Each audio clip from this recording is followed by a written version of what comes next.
एक देखो एक बिंदु है जो हमें वो भी पढ़ना जरूरी है यहाँ पे, जिसका नाम है श्रेणी।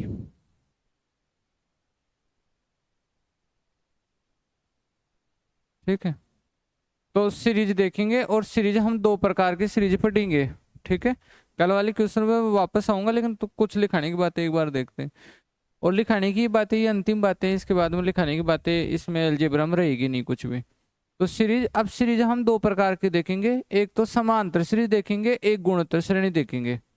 तो समांतर श्रेणी जिसको अर्थमेटिक सीरीज बोलते हैं, उसमें कुछ जोड़ने से बनता है, और गुणोत्तर श्रेणी में कुछ गुणा कराने से अगला बनता है। ठीक है, अब ये मत कहना कि ये हमारे सिलेबस में है नहीं है, क्योंकि अलजेब्रा के साथ सीरीज जुड़ा हुआ होता है, तो हम बहुत बड़े लेवल तक का तो नहीं पढ़ेंगे, और इसमें बड़े लेवल तक का कुछ है भी नहीं, लेकिन हम बेसिक बेसिक इसका सारा पढ़ेंगे, तो क्वेश्चन आ जाए तो हमारी दिक्कत नहीं है। ठीक है, क्वेश्चन आए हुए भी है खूब।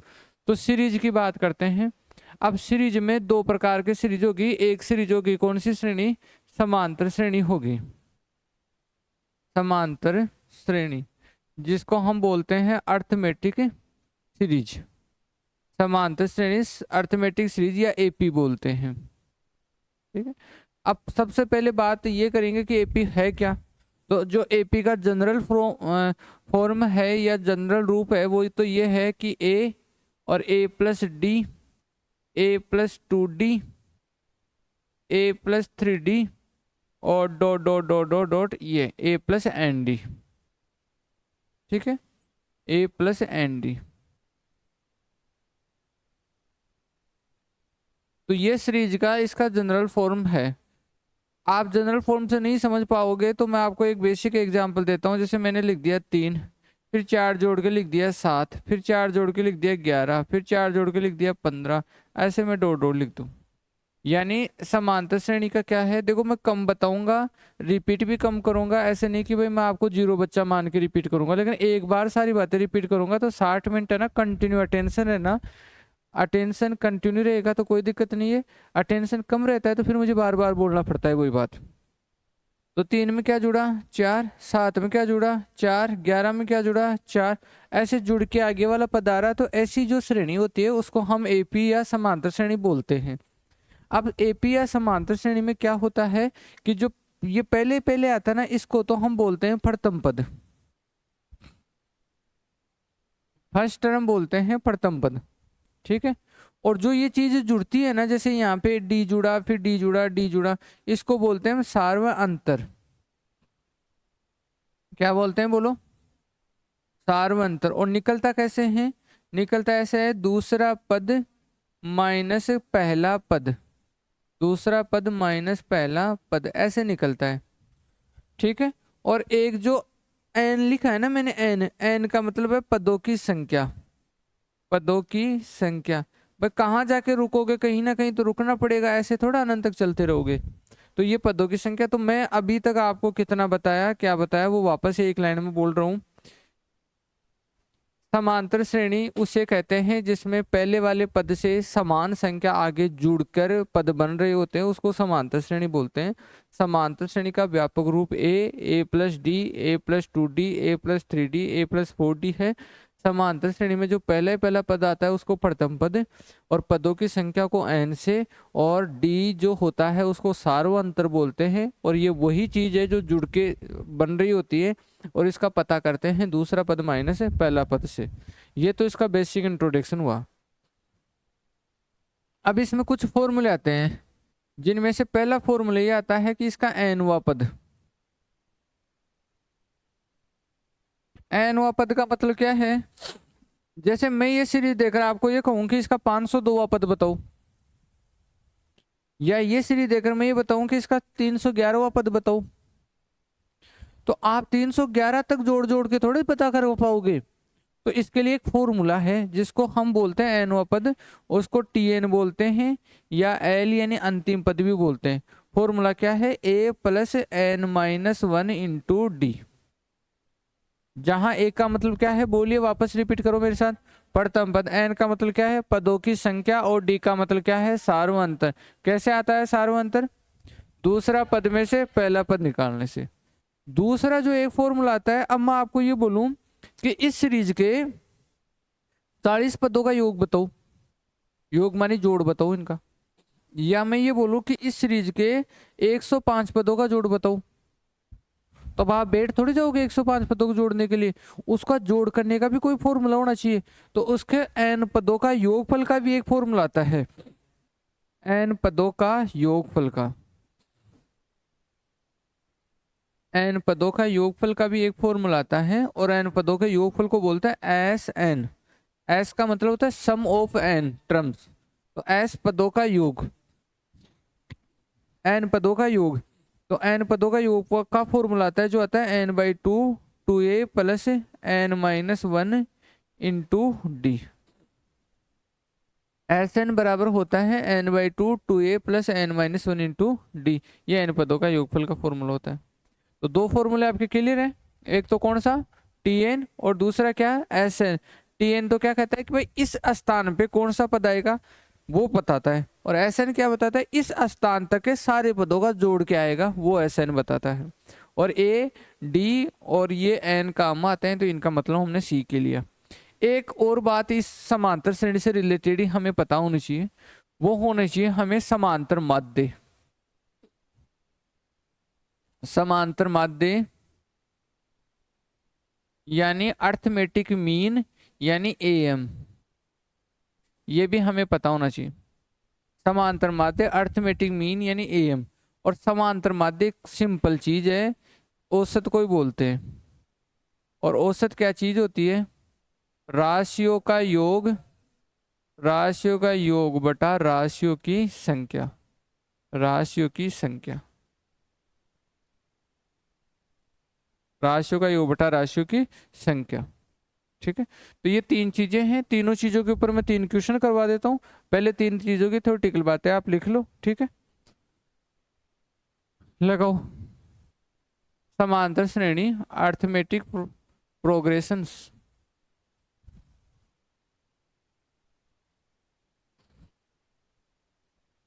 पहले वाली ये वाली बातें लिख लो एक स्टार लगा के, एक स्टार में ये बातें लिख लो, फिर दूसरे में ये लिख लेना, तीसरे में ये लिख लेना, चौथे में समांतर माध्य लिख लेना, और फिर 3-4 छोटे छोटे प्रश्न कर लेना।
लिख ली?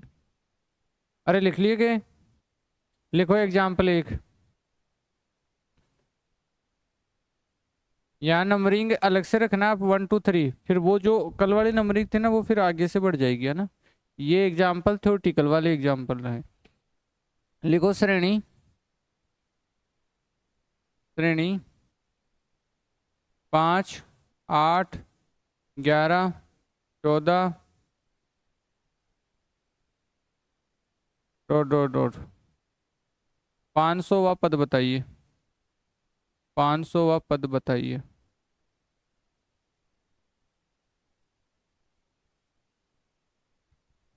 500वां पद बताइए। 500 इस स्टेप पर क्या आएगा ये बताना है आपको।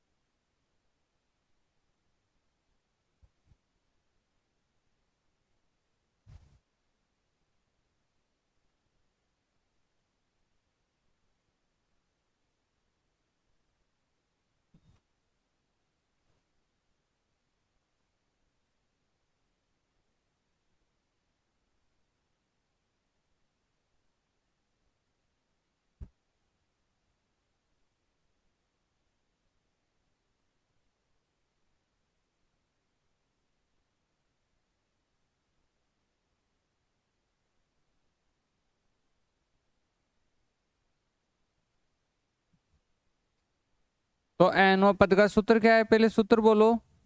a plus n minus 1 into D. सही है। अब ये तो देख लो क्या ये समांतर श्रेणी है तो सही के। बोर्ड की तरफ देखो। 5 में 3 जोड़ा तो 8, 8 में 3 जोड़ा तो 11, 11 में 3 जोड़ा तो क्या हो गया 14। मतलब समांतर श्रेणी है। अब देखो आहिस्ता आहिस्ता ये सारे के सारी चीजों को लिखो आप समझ के। देखो Tn का मतलब होता है हमें जो पद चाहिए, तो कितने नंबर का पद चाहिए, 500 नंबर का पद चाहिए, तो T 500 निकाल रहे हैं हम, है ना। और फिर सबसे पहले क्या आता है ए यानी पहला पद जो कि कितना है 5। फिर एन आता है पदों की संख्या, तक कितने पद निकाल रहे हो 500।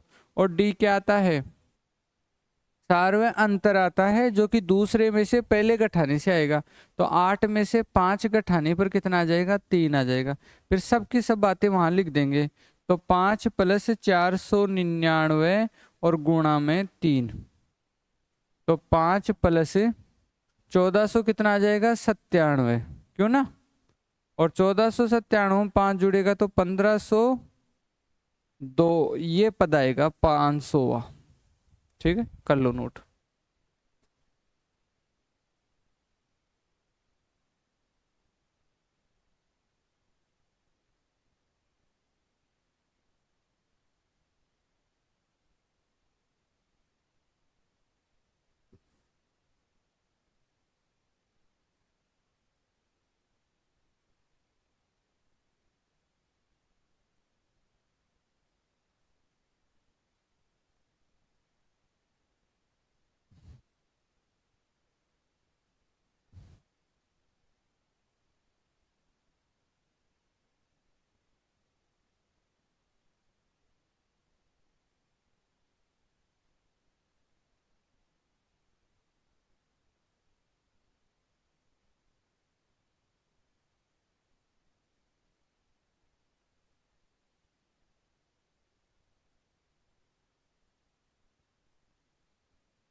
मैं आपको यहाँ करने का थोड़ा टाइम कम देता हूँ क्योंकि अपने पास बेसिक टाइम कम रहता है, इसलिए आप ये सब चीजें फिर घर पे प्रैक्टिस के तौर पर किया करो ना। फिर आप बोलोगे सर जब हम यहाँ कर ही लेते हैं तो घर पे क्या करें, तो फिर मैं यही कहूँगा कि कॉपी में जो करवा दिया वो कर लोगे तो फिर कहीं एग्जाम में भी अलग से करने की जरूरत नहीं रहेगी। ठीक है, तो कॉपी वाली चीज़ें आपके बहुत अच्छे से क्लियर होनी चाहिए। तो हमें इसका योगफल चाहिए, पहले तो हमें ये देखना पड़ेगा कि योगफल के लिए तो ये फॉर्मूला है एस एन बराबर n/2 2a plus n-1 into D. अब ये फॉर्मूला जिन जिन चीज़ों की डिमांड करे वो चीज़ें आपके पास है या नहीं है। तो सबसे पहले इसको ए चाहिए। ए कितना है बताओ 3। अरे पहला पद ही तो ए होता है। फिर इसको क्या चाहिए डी चाहिए। डी क्या होता है 5 में से 3 जाएगा तो 2। और एक इसको एन और चाहिए। अगर एन और मिल जाता तो आप इसका मान रखते आंसर आ जाता। तो मैं आपको वो प्रश्न भी सिखा दिया इसमें जिसमें आपको ये कह देगा कि 502 पदों का योग बताओ, तो एन की जगह 502 लगा देना और बाकी ये क्वेश्चन हो जाएगा। लेकिन अब इस प्रश्न में n निकाल कर फिर लगाना पड़ेगा। तो n कैसे निकाले? तो दिमाग में आया ये किस फॉर्मूला, टी एन बराबर A plus N minus one into D, जहाँ टी एन का मतलब अभी मैं बताया था कि इसको अंतिम पद भी बोलते हैं। तो ये 201 नंबर का है, तो 201 पद है ये, तो इसकी जगह 201 लिख दिया। ए की जगह है ही हमारे पास 3, एन ही तो ढूंढना था, तो एन गायब रहेगा, डी की जगह हमारे पास 2 है। ये इधर से आके कटेगा तो कितना हो जाएगा, 198 एन माइनस वन मल्टीप्लाई में 2, 2 से इधर भाग लग जाएगा तो कितना आ जाएगा, 9 99, एक आके इधर जुड़ जाएगा तो एन बराबर 100। तो पदों की संख्या कितनी है, 100। तो अब आप ये मत कहा करो कि मैं हार्ड करवाता हूँ, आप ये कहो कि मैंने एक ही प्रश्न में 2 प्रश्न करवा दिए। एक तो अगर इसमें ये पूछ लेता कि पदों की संख्या बताओ, तो पदों की संख्या कितनी है, 100। दूसरा इसमें 100 देकर पूछ लेता तो निकाल लेते। तीसरा 100 नहीं देकर और फिर योगफल पूछ लेता तो भी निकाल लेते। तो अब n बराबर 100 लिख के हम इसका पूरा सॉल्यूशन कर देते हैं। तो ऐसे 100 चाहिए हमें, तो n/2 यानी 100/2, तो कितना हो गया, 50। थोड़ा शॉर्ट में लिखेंगे अब, 2 ये माने कितना लिखेंगे, 6, और 99 गुणा 2 लिखेंगे यहाँ पे। ठीक है जी। तो 50 गुणा ये कितना होगा, 200, 204। तो 0, 5 के 20 के शून्य, फिर 0, वो 2 और फिर 10, 10,200 योग आ गया। सही है एक बात, उतार लो।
चलिए एग्जाम्पल नंबर 3 लिखिए।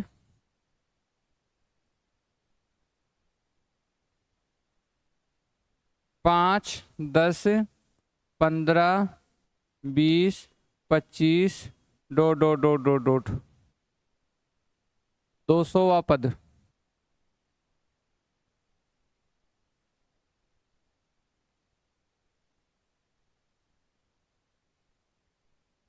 इससे पहले लिखो तो श्रेणी और लिख लो, सीरीज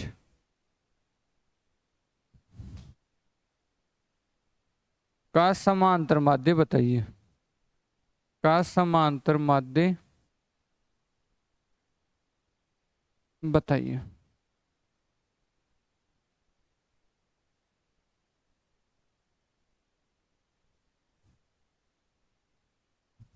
का समांतर माध्य बताइए। अब आप मत करो, आप सामने देख लेना। जो मैंने अभी आपको फॉर्मूला बताया वो तो क्या कहता है कि राशियों का योग बटा राशियों की संख्या, यही कहता है। राशियों का योग करोगे तो 5, 10, 15, 20, 25, यही तो होता है योग। पहले तो ये बताओ 200 पद क्या आएगा, तो टी 200 बताओ इसका क्या आएगा। ए यानी 5, n-1 यानी 199, और डी की जगह भी 5, ये आएगा। तो 5 प्लस 995, ठीक है, 995, 5 जुड़ेगा तो 1000। 1000वां पद है यहाँ पे, 1000 लिखा हुआ है उस जगह। ठीक है, अगर आपसे पूछता कि 200वां पद बताओ तो आप ऐसे निकाल देते 1000। ठीक है, अब आपके पास एक तरीका तो क्या है औसत निकालने का, कि हम राशियों का योग बटा राशियों की संख्या करेंगे। ठीक है, राशियों की संख्या कितनी है?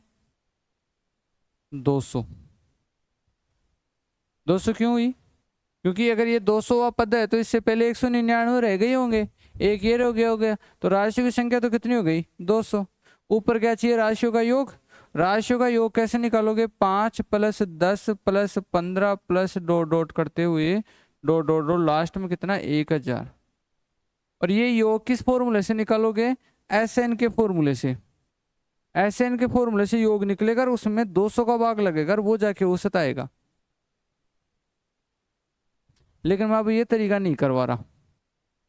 कर सकते हो ऐसे भाई, 200वां पद 1000 है, तो ऐसे SN के फॉर्मूले से इनका टोटल होगा, टोटल में 200 का भाग लगेगा तो औसत आ जाएगा। सही। और SN के फॉर्मूले से इनका टोटल करना आपको आता है, ये पिछले प्रश्न में देख लिया।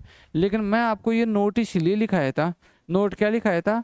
यदि यदि किसी श्रेणी में, यदि किसी सीरीज में अंतर समान हो, अंतर समान हो तो पहले और आखिरी पद,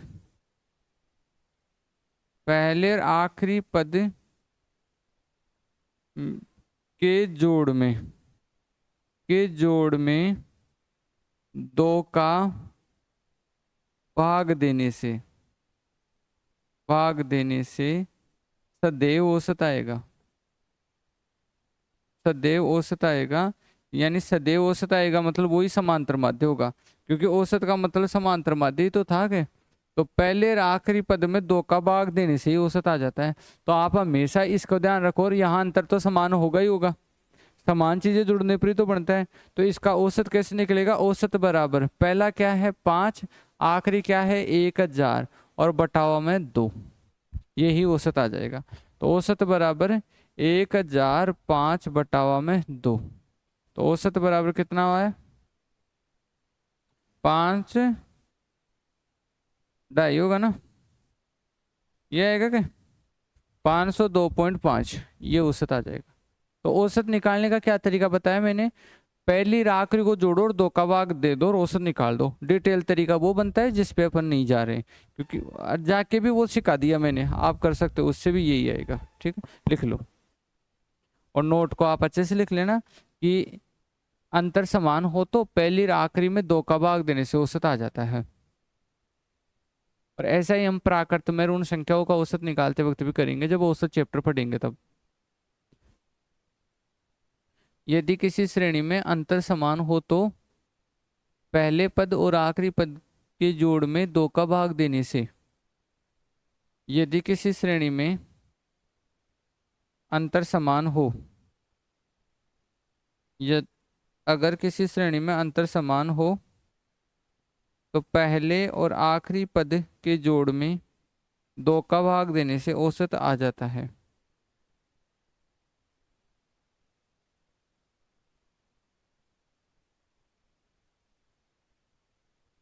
पहले और आखिरी पद के जोड़ में 2 का भाग देने से औसत आ जाता है। अब T200 निकाल लो, जिसे आखिरी पद आ जाएगा। आखिरी दिया नहीं था, कई बार आखिरी भी दिया हुआ आता है पहले से ही। अब T200 निकालोगे तो 1000 आएगा, फिर पहला 5 है, लास्ट का 1000 है, दोनों को जोड़ के 2 का भाग दे दिया।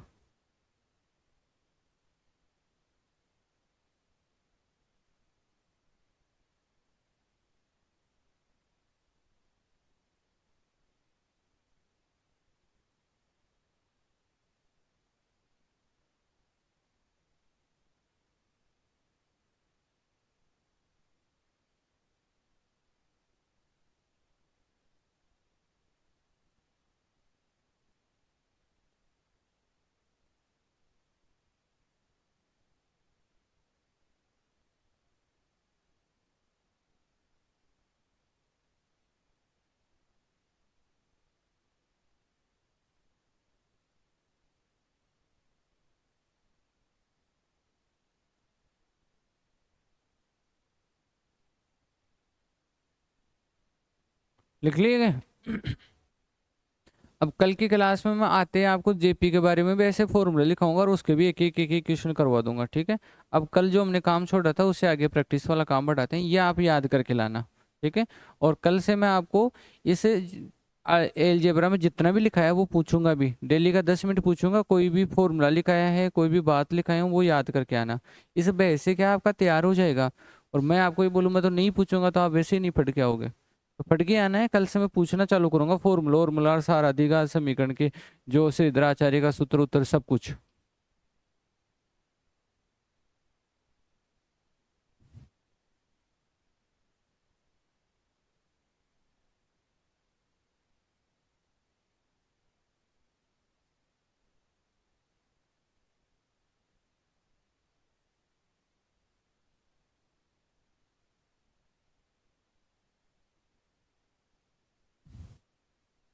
तो हम कितने क्वेश्चन प्रैक्टिस कर चुके थे कल वाले में?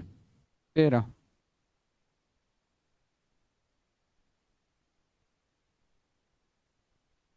ये हो गया था ना।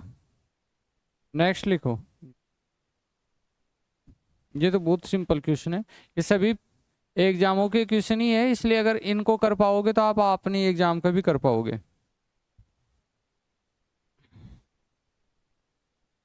8x³ + 27 का एक गुणनखंड है।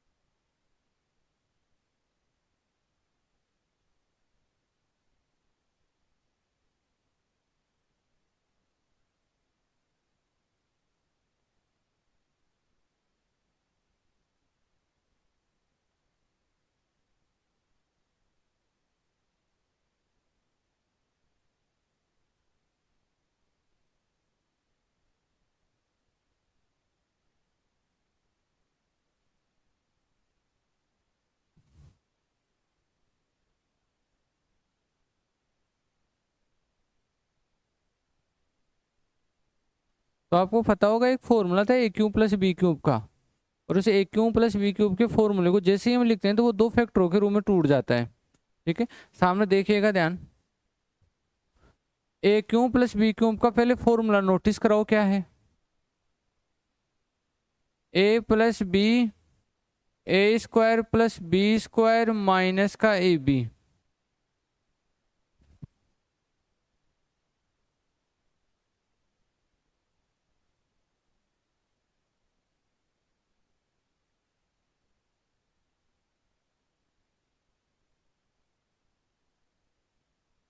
a³ + b³ का ये फॉर्मूला है a + b कोष्टक में a² + b² माइनस का ab। तो इस a³ + b³ के ये दो फैक्टर हो गए, ये पहला फैक्टर हो गया और ये दूसरा फैक्टर हो गया। तो क्या ये चीज यही है कि a³ + b³? आप बोल रहे सर यहाँ तो है लेकिन उधर है नहीं, उधर 3 का क्यूब है। तो हम क्या लिखेंगे, 2x की पावर भी 3 और +3 की पावर भी 3। तो ये लो जी a³ + b³ का रूप बन गया। अब जहाँ a है वहां 2x और जहाँ b है वहां 3 लगा के उसके दो फैक्टरों के रूप में लिख लो।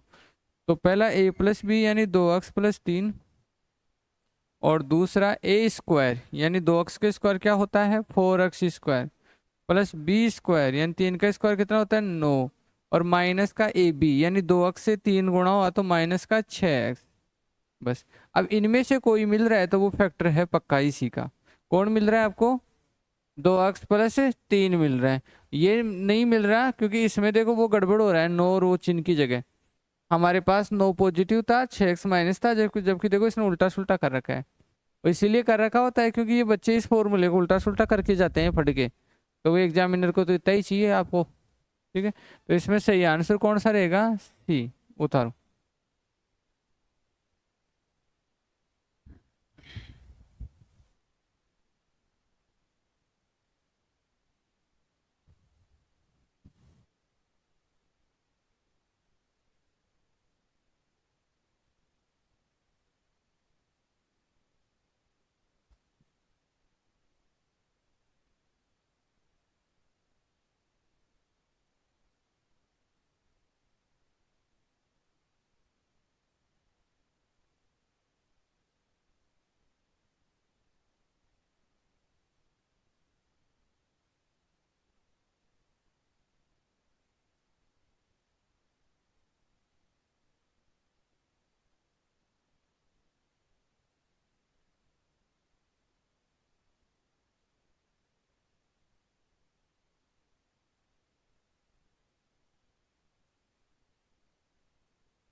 चले आगे। ये इतना आसान प्रश्न नहीं था, टेंशन मत करो। इधर देखो, हमारे से ये पूछ रहा है कि 3a+b+c और c+a बटावा abc का मान बताओ। कई बार क्या होता है, ऐसा होता है कि समस्या होती नहीं है, हम फिर भी समाधान ढूंढने के लिए पागल हुए रहते हैं। क्यों? क्योंकि हम समस्या को इतनी बड़ी मान लेते हैं और ये मानते हैं कि उसका इतना छोटा समाधान थोड़ा हो सकता है। ठीक है, ऐसा ही इस प्रश्न में है। क्या है इसमें देखिएगा, क्या आपको ये पता है कि a+b+c = 0 है? मुझे बताओ, ये पता है? कैसे पता है? दे रखा है अगले ने, दे रखा है। तो आप मेरे को ये बताओ, क्या मैं ये लिख सकता हूँ कि a+b = -c? अरे बोलो, सी को उधर भेज दूंगा। क्या मैं ये भी लिख सकता हूँ कि b+c = -a? और क्या मैं ये भी लिख सकता हूँ कि c+a = -b? आप लिखा सकते हो ये चीजें, तो लिखा दो। 3a+b की जगह -c, b+c की जगह -a, और c+a की जगह -b, और अपोन में क्या आएगा? abc। ए से ए कट गया, बी से बी कट गया, सी से सी कट गया। माइनस से माइनस गुणा हुआ तो प्लस हुआ, प्लस से माइनस गुणा तो माइनस हुआ, माइनस से प्लस गुणा तो माइनस। माइनस का 3 उतारो।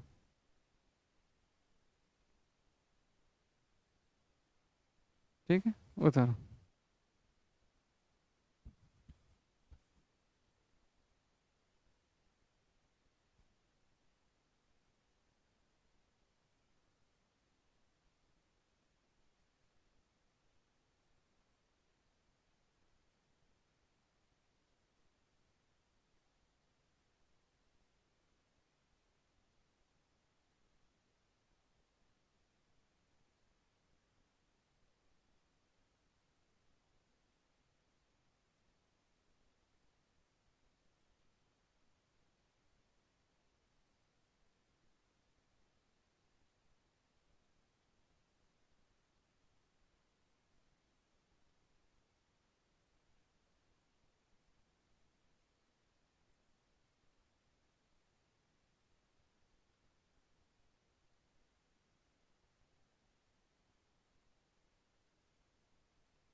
तो सबसे पहले देखो कि मूल समान होने की कोई कंडीशन थी क्या?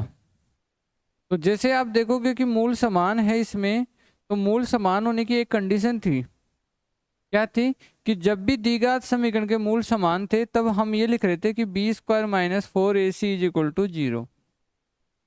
बात को समझना, कि जब भी मूल समान थे द्विघात समीकरण के तो हम क्या लिख रहे थे? b² - 4ac = 0, ये लिख रहे थे जब मूल समान थे तब। अब मेरे को ये बताओ, a क्या है? 1 है। b क्या है? m है। और c क्या है? -9 है। तो ये तीनों के तीनों मान उसको दे दो। तो b² यानी m², -4 a की जगह 1 और b की जगह 9 और 0, ये प्लस का आएगा क्योंकि -9 इससे गुणा होगा ना, माइनस वाले 4 से, तो वो प्लस का बना लेगा। तो m² बराबर कितना आ गया? 36। किसका? माइनस का। अब m² बराबर -36 है, तो ऐसा कभी भी पॉसिबल नहीं है। m का मान स्क्वायर करने पर कभी भी -36 नहीं आ सकता, सवाल ही नहीं है। तो इसलिए हम क्या करेंगे, यहाँ पे इसको कर देंगे, इस जगह प्लस का चिन्ह लगा देंगे ताकि हम शुद्धता से काम कर सके। ठीक है, ऐसा लगाने से ये प्लस का आ जाएगा और ऐसा करने से ये प्लस का आएगा कि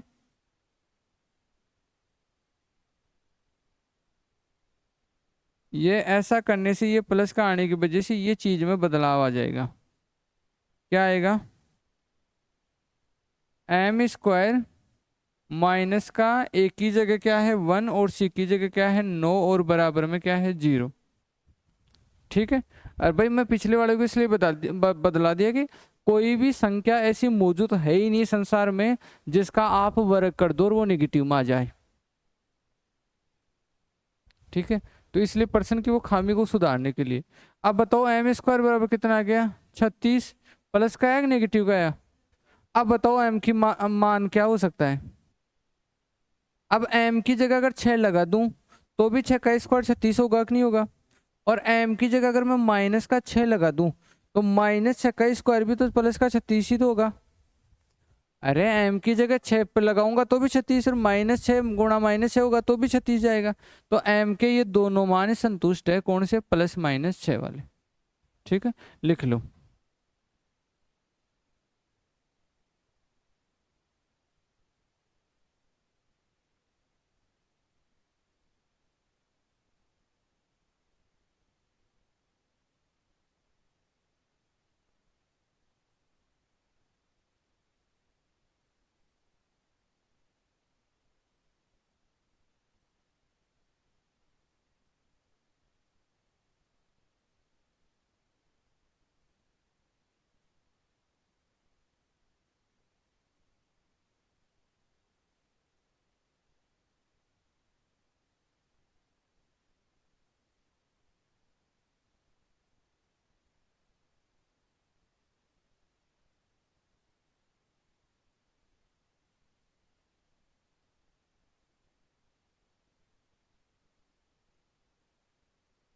बात तो समझ गए और तो कि बी स्क्वायर माइनस 4ac तो जीरो होता है। कब होता है जब मूल समान होते हैं। और ए बी सी के मान हमने ले लिए लास्ट में एम स्क्वायर बराबर 36 आया। अब एम की जगह प्लस 6 हो तो भी बराबर में 36 आ जाएगा। एम की जगह माइनस 6 होगा तो भी 36 आ जाएगा। मतलब एम के दोनों मान चलेंगे प्लस 6 और माइनस 6। अगला लिखो।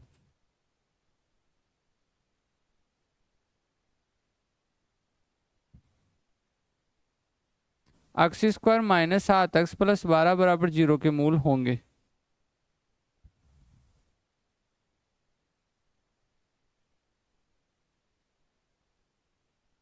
X square minus 7x plus 12 बराबर 0 के मूल होंगे।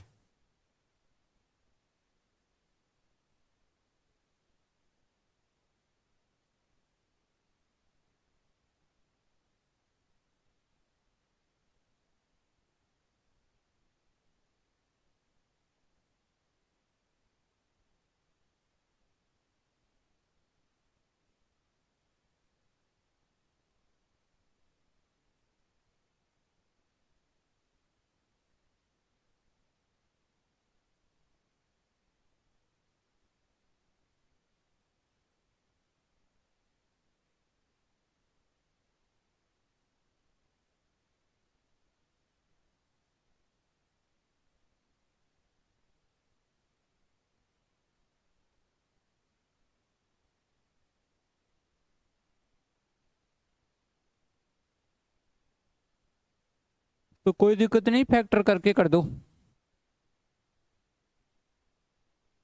देखो एक्स स्क्वायर माइनस का 7x और प्लस का 12 बराबर 0 है। अब इस -7x के ऐसे फैक्टर करो कि उनको जोड़े तो -7x ही आ जाए लेकिन गुणा कराए तो 12x² आए। ये दी गए समीकरण को फैक्टर कर। और अगर मान लो आप ऐसे नहीं ढूंढ पाओ तो फिर श्रीधराचार्य से कर देना। तो एक्स स्क्वायर माइनस का 4x माइनस का 3x प्लस 12 बराबर 0। हम इन दोनों को जोड़ते हैं तो -7x आता है और गुणा कराएंगे तो 12x² पॉजिटिव आएगा। x कॉमन लो। x माइनस का 4 और यहाँ माइनस का 3 कॉमन लो। x माइनस का 4 बराबर में 0। अब दोनों में x माइनस 4 कॉमन ले लो तो यहाँ क्या बचा x माइनस 3 बराबर में 0। अब दोनों को अलग अलग 0 के बराबर बताओगे तो x बराबर 1 मूल 4 और दूसरा क्या आ जाएगा 3। तो 4 3 वाला आंसर सही रहेगा या 3 4 वाला जो भी हो। अब इसमें ये कभी कंफ्यूज मत होना कि सर 4 3 सही होगा 3 4 सही होगा। वो दोनों एक ही बात है। एक 3 होना चाहिए एक 4 होना चाहिए।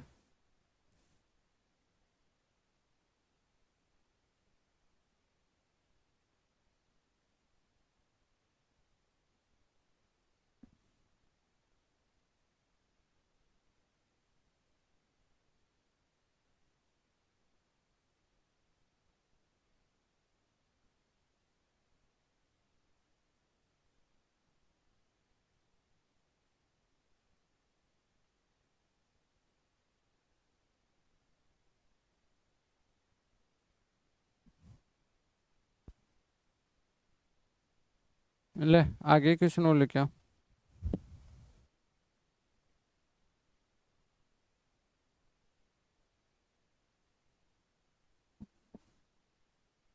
हम्म। कितने नंबर का है? लिखो।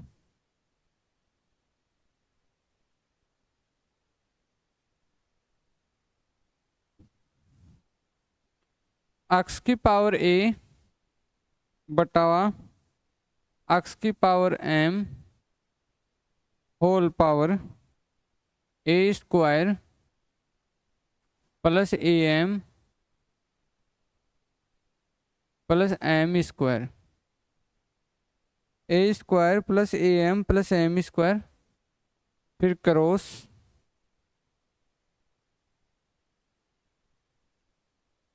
एक्स की पावर एम बटा एक्स की पावर एन एम बटा एन, फिर है m square plus m N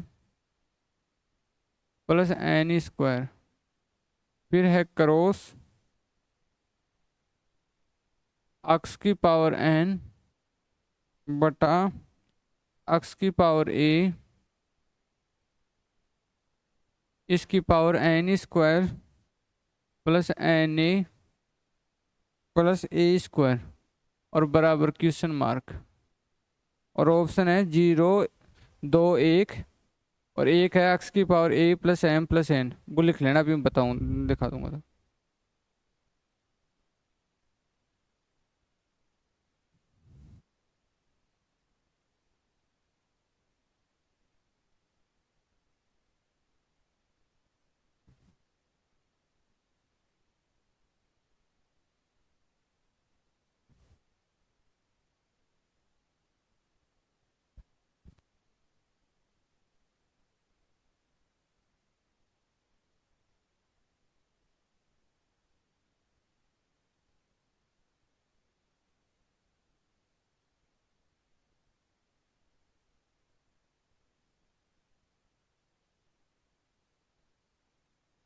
देखो जी,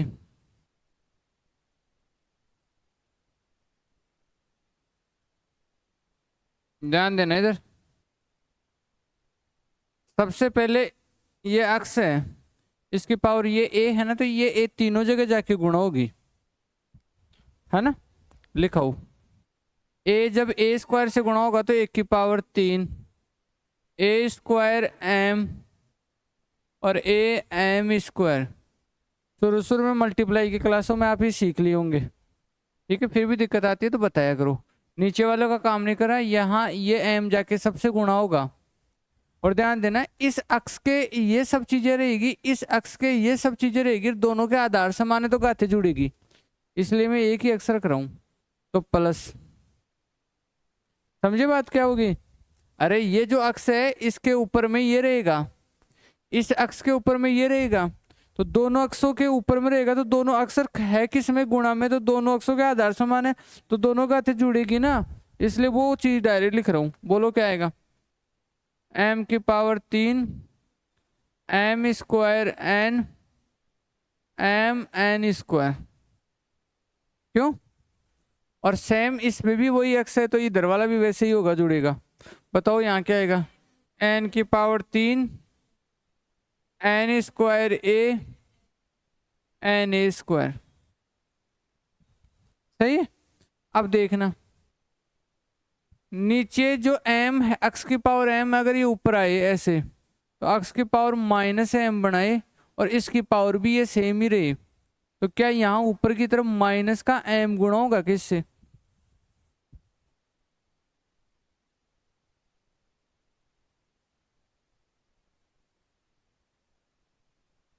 अरे नीचे जो भी घात है ऊपर आते ही किस में होगी? माइन। तो ऊपर आएगा तो एक्स की पावर माइनस m रहेगा ना, और ये पावर तो इसकी भी ऊपर तो है ना, दोनों के ऊपर ही है, तो वहां माइनस m इस पूरे से गुणा होगा, यहाँ माइनस का n इस पूरे से गुणा होगा, और वहां माइनस का a उस पूरे से गुणा होगा, और वो भी सब अक्स में, तो वो भी सब पावर में एक में ही आएगा। गुणा करा के बताओ। माइनस का, ये सब इसी की पावर में लिख रहा हूं मैं, ये सब चीजें। माइनस का एम ए स्क्वायर माइनस का ए एम स्क्वायर माइनस का एम की पावर 3, वो लिखाओ माइनस में लिखाओ एन से गुणा करा के, माइनस का एन एम स्क्वायर माइनस का एम एन स्क्वायर माइनस का एन की पावर 3, और ये गुणा कराओ माइनस ए से गुणा करा के, माइनस का ए एन स्क्वायर माइनस का एन ए स्क्वायर और माइनस का ए की पावर 3। ये सारा एक अक्ष की पावर में है सब। अब काट दो जो कट रहा है, ये लो ए स्क्वायर एम से, ये लो ए एम स्क्वायर से, ये लो ये प्लस का तो ये माइनस का लो, एन एम स्क्वायर से ये लो, एम एन स्क्वायर से ये लो, एन की पावर 3 से ये लो, ए एन स्क्वायर से ये लो, एन ए स्क्वायर से ये लो। अक्स की पावर आया 0, और किसी की भी पावर 0 तो उसका क्या होता है 1, लिख लो।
अगला लिखो।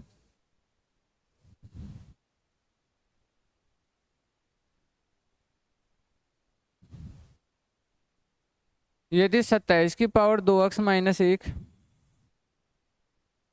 यदि 27 की पावर 2x माइनस 1 बराबर 243 की पावर 3, तो बराबर 243 की पावर 3, तो अक्स का मान है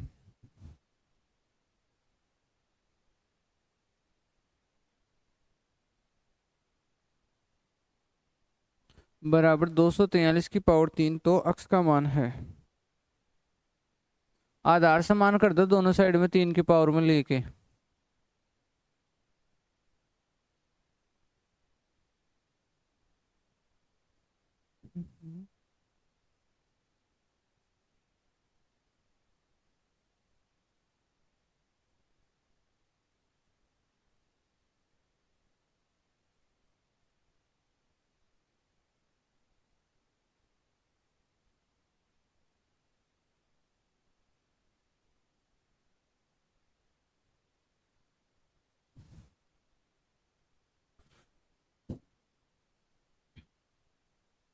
तो देखो 27 खुद होता है ना, 3 की पावर 3 होता है 27।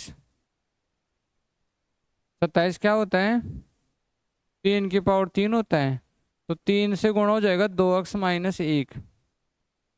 27 खुद 3 की पावर 3 होता है, 3 से गुणा हो जाएगा 2x माइनस 1। और जो ये 243 होता है ना, वो 3 की पावर 5 हुआ करता है, और उससे गुणा हो जाएगा 3। पता है ना कैसे निकलते हैं 5 के लिए? 243 को ऐसे लिखोगे, 3 3 3 3 का भाग दोगे तो 5 बार लगता है। तो यहाँ तो लिखोगे 3 की पावर 6x माइनस का 3, और वहां लिखोगे 3 की पावर 15। आधार समान है इसलिए घातों को बराबर करना पड़ेगा, इसलिए 6x माइनस 3 बराबर 15 करना पड़ेगा, और 6x बराबर 18 करना पड़ेगा, और x बराबर 3 आ जाएगा, क्योंकि ये गुणा में तो सामने भाग में चला जाएगा, और 3 पहला ऑप्शन है।